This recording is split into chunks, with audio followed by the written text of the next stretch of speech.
Welcome back to my YouTube channel. The teacher here want to share information with you. I'm so happy, I'm so glad, I'm so blessed that you take your time to share with me on this channel. Okay, God bless you. I want to talk to you about friction. What is friction? Friction, the friction of a resistor, the force of resistance relative to the motion of a solid or liquid. All right, so both friction take place in both solids and also in liquid. So it is the force of resistance, and you know what resistance means, right? All right. So look at this, for example. You have a ski shoes, or you call it a hockey shoes. When you play ice hockey, you skate on the ice, and this will be when you're skating on the concrete, right? This is skates. You could skate on the road as well, and this is you're holding a bottle in your hand. This is a football. This is a wheel. This is a pair of shoe. Maybe a pair of Timberland, or maybe no, it doesn't look like a pair of Clarks. So we could say maybe it's a pair of Timberland. Okay, all right, great. All right, so friction is opposite to motion. So the motion is going this way, while friction is going to occur that way. All right, so wherever motion is going, friction is going the opposite way. So how does friction would develop if you're skating? So once this is rubbing across the surface of the ice, it causes friction. Yes, no heat will generate, but it still causes friction. If you're rolling these skates on the road, friction will occur. Once it touches the surface, friction will. If there's no movement, there's no friction. But once there's movement, there's going to be friction. Friction is when you hold on to the bottle. Friction is what causes you not to lose the bottle when you're holding on to it. All right. What if you had oil on the bottle and you hold on to it? It might slip out of your hand because there's no friction there. All right. So the football rolling on the field, it develops friction. The wheel is rolling on the road, it develops friction. All right. You're walking on the ground, it develops friction. All right. 3 factors affecting friction. One is the weight. If the thing is heavy, it is going to cause more friction, and you know that because if you're drawing a bag of rice on the ground, it's going to develop more friction and heat, as opposed to if you're dragging or drawing or pulling 2 pounds of rice or 2 pounds of sugar. It would have been less, or an empty box or an empty carton or something like that. All right. So the heavier the thing, the more friction you will develop. The less the mass, then the less the friction, right? And I did a video showing you what mass is, right? We oftentimes mix up mass with weight, but mass is different from weight, all right?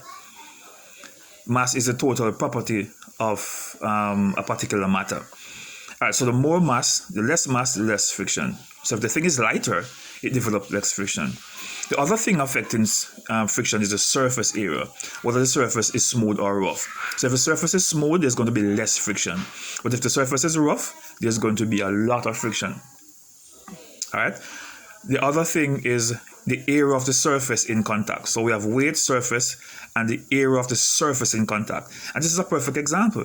If I am pushing this box across the floor with all my clothes in it or all my shoes in it, then the friction is going to be greater. But if I am rolling this wheel across if I should put wheels on this, then the friction is going to be less because the wheel is only touching a small part of it, while over here it is touching a bigger surface area, right? So the weight, surface area, and the area of surface in contact are 3 factors which affect friction. All right, so these are some areas we need friction and we do not need friction. All right, you need friction on the road. What if there's no friction on the road? The road is going to be slippery, and what is going to happen? You might just slide off the road, right? And if your tires are bald, then you're going to have less friction as well, and you might slide off the road. All right, in the bathroom, you need friction. Imagine you step. That's the reason why you find some people put a plastic mat in the shower, because if you step on the